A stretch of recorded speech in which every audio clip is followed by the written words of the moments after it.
이런 마인드가 결혼 전에 있다라고 하면 걸으세요. 결혼 후에도 좀 피곤합니다.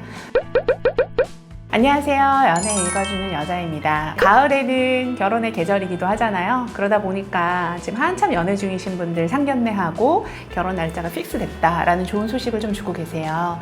그런데 이 상견례를 하다가 깨졌다라고 연락 오는 경우도 왕왕 있거든요. 좀 안타깝다라는 생각이 들기도 해요. 그래서 만남을 하기 이전에 내가 이런 사람과 만났을 때 결혼까지 무난하게 갈 수 있는지, 아니면 만났는데 브레이크가 탁탁 막 걸려. 예를 들어 경제력도 걸리고 자산도 걸리고 직업도 걸리고 연봉도 걸리고 성격에서도 걸려. 이성적 끌림은 있지만 결혼까지 가도 되는지 궁금해하거나 고민이 되시는 분들이 이 영상을 보고 도움이 됐으면 좋겠어요.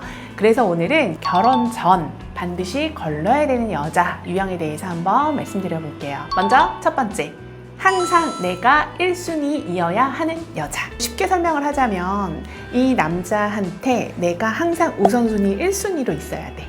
프로젝트가 들어갔다던가 아니면 친구들 모임이 있다던가 기타 등등의 개인적인 어떤 일이 있다 하더라도 그 남자의 우선순위엔 항상 내가 1등으로 있어야 된다라고 생각하는 여자분들이 꽤 많으세요. 서로 초반에는 우선순위인 건 맞겠지. 왜냐하면 서로가 서로를 꼬셔야 연인 관계가 되는 거고, 연인 관계가 막 시작이 될 때 어때? 가장 행복하고 도파민이 엄청 나올 때거든요. 그때는 상대방이 내 마음속에 1순위이기는 해. 잠깐 일도 미뤄두기도 해. 그리고 친구들 모임도 막 취소하고 좀 미루기도 해. 연애가 좀 발전이 되고 서로 편안한 안정권으로 들어섰을 때에는, 예를 들어 이 남자가 바쁘거나 또는 여자가 바쁘거나 하는 부분은 서로 대화를 통해서 조율하면 되는 부분이거든요. 근데 안정권에 들어섰음에도 불구하고 항상 그 사람의 모든 순위에서 내가 1순위이기를 바란다라고 하면 사실 그 부분에서 상대방이 느낄 땐 되게 어렵고 피곤한 여자라고 느낄 수 있어요. 서로 어느 정도 마음이 확인됐다라고 하면 이제 다시 일상으로 복귀해야 되잖아. 그러면 각자 일이 있는 거고 또 중요도 높은 것들이 있을 텐데, 여자친구가 항상 1순위이기만 하면 어떻게 사회생활 하겠습니까? 그랬을 때 좀 조율이 되고 유연하게 생각할 수 있는 여자라고 하면 그 여자는 매력적이겠지만, 항상 내가 1순위여야 되고 그 남자가 1순위로 나를 바라봐주지 않으면 화를 내거나 징징거리거나 그 부분에 배려심이 1도 없다 라고 하는 여자라고 하면 반드시 거르는 게 맞습니다. 두 번째, 전남친 중천론. 만남에서 전남친과 쭉 비교를 하는 거야. 이 사람을 만났는데 정말 직업이 끝내주게 좋았어. 이 사람은 만났는데 차가 뭐 포르쉐에 경제력 기반이 끝내주게 좋았어. 이 사람 만났을 때 키가 진짜 180 이상이어서 만나자마자 얼굴만 보면 화가 막 스르르 풀려. 이 모든 것의 평균값을 내서 그 사람이 조합된 사람, 그건 유니콘이거든? 근데 그런 사람과 현재 내가 만나고 있는 인간계에 있는 내 남자친구와 막 비교를 하면 어떠냐면 굉장히 피곤해. 여자분들 중에 상담 오셔서 현빈 얘기하는 경우 되게 많아요. 현빈 뭐 자상하고 착하고 얼굴 잘생기고 돈 잘 벌고 막 이런 얘기 하거든. 현빈이 이상형이에요. 그런 남자 만나고 싶어요. 막 이런 얘기 해. 근데 현빈 옆에는 되게 예쁜 손예진이라는 배우가 있잖아요. 끼리끼리 만나는 거거든. 근데 예를 들어 내가 만났던 모든 남자의 평균값을 내서 그 중에 가장 베스트한 조건들만 만들어 놓은 그 유니콘 같은 사람, 이런 사람 아니면 만나기 싫어, 이런 사람 아니면 결혼하기 싫어, 이렇게 생각을 하면 만날 사람이 없다라는 거예요. 그래서 내가 연애하고 있는 사람이 끊임없이 나를 막 비교해. 그러면 그런 사람에게 뭐 결혼을 하고 싶다라거나 미래를 함께 하고 싶다라고 그리지 않습니다. 그래서 비교하는 것 자체는 누구나가 다 선호하지 않아요. 그래서 결혼 전에 나를 놓고 상대방이 계속 비교를 한다. 뭐 내 친구 남편은 뭐 연봉이 3억이래, 의사래, 내 친구 남편 사업가인데 뭐 집안의 자산이 100억대래, 이런 얘기를 그냥 평범하게 한다라고 하면 그런 여자 만났다라고 하면 거르세요. 아셨죠? 그리고 세 번째, 비교와 사치가 일상인 여자.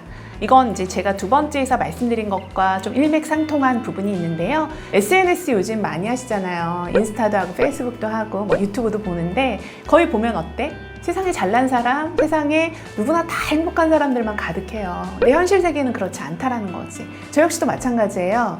예를 들어 가족 모임 때 1년에 한 번 되게 좋은 레스토랑에 갔거나 되게 좋은 어떤 그런 데를 갔어. 서비스도 받았어. 그러면 그 사진을 만장 찍겠지. 100장 찍겠지. 그래서 그 사진이 마치 내 평상시의 일부인 것처럼 올리기도 해요. 행복했던 모습을 사실 기억하고 싶어서일 거야.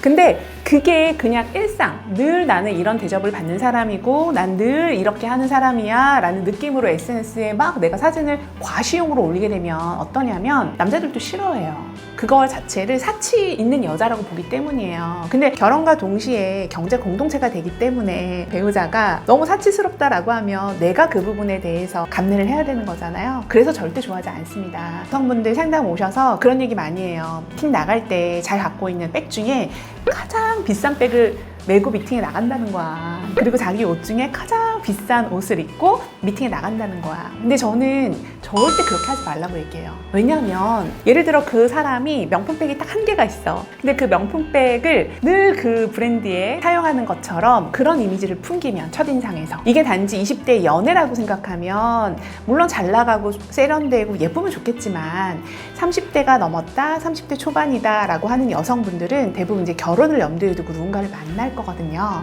그랬을 때 좀 개념 있는 남성분들은 여자가 너무 사치가 심하거나 몇 천만 원짜리 가방을 아무렇지도 않게 메고 다닌다거나 이런 걸 봤을 때 사치가 있다라고 느끼기 때문에 결코 도움이 되진 않아요. 그래서 저는 뭐라고 하냐면 그냥 평상시 모습을 좀 보여주게 나가라. 대신 옷을 입을 때 스커트를 입는다거나 힐을 신는다거나 좀 깨끗하고 여성스러운 스타일링을 좀 해라 라고 말씀을 드리지 본인이 갖고 있는 모든 고가를 막 팔에 차고 가방에 메고 이렇게는 하지 말라라고 얘기해요. 그 이미지도 아니고 원래 그 삶도 그게 아니잖아.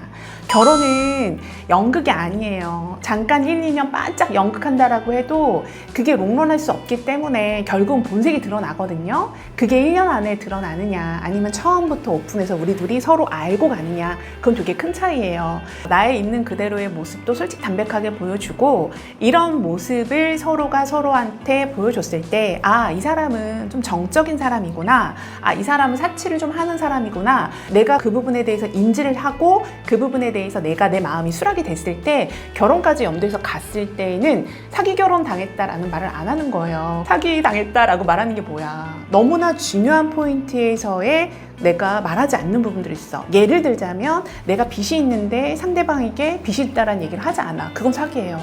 그리고 내가 한번 결혼을 했던 이력이 있어. 물론 호적상은 깨끗해. 근데 결혼식을 올렸다라는 거지. 그러면 그 부분에 대해서 내가 사실혼이기 때문에 솔직히 담백하게 말해야 되는 거예요. 고지할 의무가 있다. 이런 걸 얘기하지 않고 나중에 밝혀졌을 때 상대방이 얼마나 배신감을 느끼겠습니까? 결혼 전에 반드시 이런 부분에 대해서 확인하셔야 되는 거고요. 이 신혼에 대한 부분은 서로 믿음과 신뢰로 가는 게 아니라 깨끗하게 확인을 하셔야 되는 겁니다. 그래서 만약에 이런 부분에 예를 들어 상대방이 나한테 거짓말을 한다거나 솔직 담백하게 얘기를 하지 않는다라고 하면 반드시 걸러라 라는 말씀 드리고 싶어요.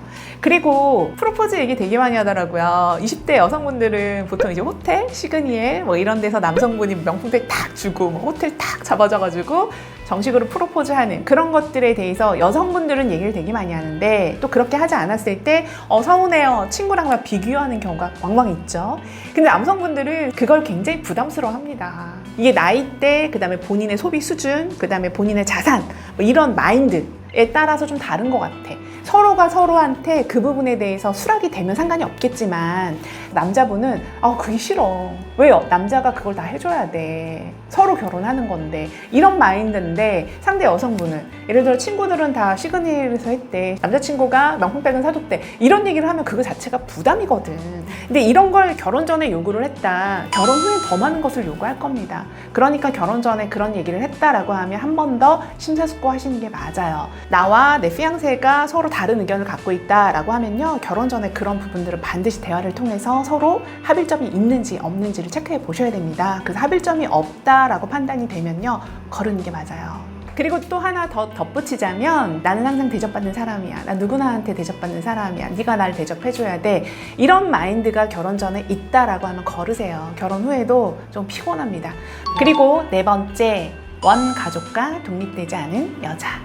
이건 뭐냐면 결혼 전에 마마거리야. 모든 걸 엄마한테 의지하고 경제력, 정서적 모든 걸 부모님한테 의지했어. 그래서 어떤 문제가 생기거나 어떤 일이 발생이 됐을 때 항상 내 어머니와 상담을 했어. 근데 남편이 생겼을 때 또 결혼을 하게 되면 어때요? 분리가 돼야 되거든. 정서적으로, 경제적으로 독립이 돼야 돼요. 그래서 원 가족과 철저하게 독립이 돼서 내가 내 남편과 함께 고민이 생기거나 결정을 하거나 뭔가 일이 생겼을 때 둘이 합일점을 봐야 되거든. 그게 올바른 선택이건 아니건 두 사람이 헤쳐나가야 돼. 이제 가정을 꾸렸으니까. 그게 맞는 거거든요. 원가족과 트러블이 생기는 이유 중에 하나는 내 남편과 상의하지 않는다라는 거야. 원래 원가족으로 돌아가서 부모님과 상담을 한다는 거야. 그럼 부모님 입장에서는 어때? 내 딸이 가장 소중해. 사위는 어느 날 갑자기 온 거잖아. 백년 손님이라고 말하죠. 그러면 내 딸이 고통받거나 내 딸이 스트레스 받는 상황을 못 이겨야지. 남편과의 불화나 남편과의 스트레스나 트러블을 내 부모님한테 털어놓잖아? 그럼 부모님 받아들일 때 어떠냐면 그 백년 손님이 나쁜 놈이 되는 거거든.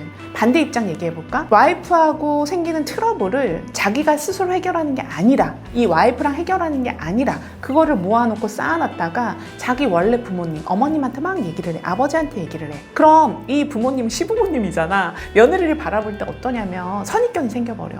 내 소중한 아들, 눈에 넣어도 안 아픈 내 소중한 아들을 이렇게 괴롭힌다고? 이렇게 힘들게 한다고? 라는 생각을 할 수 있다라는 거예요. 그래서 반드시 결혼 전에 원 가족과 철저하게 독립을 할 수 있는 여자인지 아닌지는 반드시 체크하셔야 됩니다. 그래서 나랑 상의하는 게 아니라 원래 부모에게 계속 상의를 하고 내 욕도 서스럼 없이 부모에게 할 수 있는 정도의 마인드다라고 하면 그 여성분 반드시 거르는 게 맞습니다. 결혼이 너 좋아, 나 좋아, 우리 둘이 좋아, 너무 좋아, 헤어지기 싫어, 이래서 결혼하는 커플도 있겠지만 결혼을 하게 되면 법적으로 이렇게 엮이기 때문에 기본적으로 50년, 60년 그냥 편안하고 무난하게 가는 게 제일 속편해요. 중간에 헤어진다라고 하면 정서적, 경제적 리스크 생긴다 제가 여러 번 말씀드렸잖아요. 그리고 멘탈 다 털려요. 그렇기 때문에 결혼 전에는 충분히 대화를 통해서 이 사람이 정서적으로도 경제적으로 좀 독립적이고 주관적이고 자기 일은 자기가 스스로 할 수 있는 정도의 주체성을 갖고 있는지 이 부분에 대해서는 반드시 체크하셔야 돼요. 이거 아니고 그냥 어른 아이인 경우에 사람들이 꽤 많아요. 그런 사람하고 결혼하고 나서 그 사람은 나랑 문제만 생기면 항상 자기 동굴로 들어가. 그 사람은 나랑 문제만 생기면 울어버려. 그 사람은 나랑 트러블이 생기면 자기 부모한테 가서 내 흉을 봐. 자기 친구들한테 가서 내 흉을 봐. 라고 하면 그 사람과 어떻게 조율을 하고 합의점을 찾겠습니까? 결혼 생활 내내 아마 불행하실 거예요.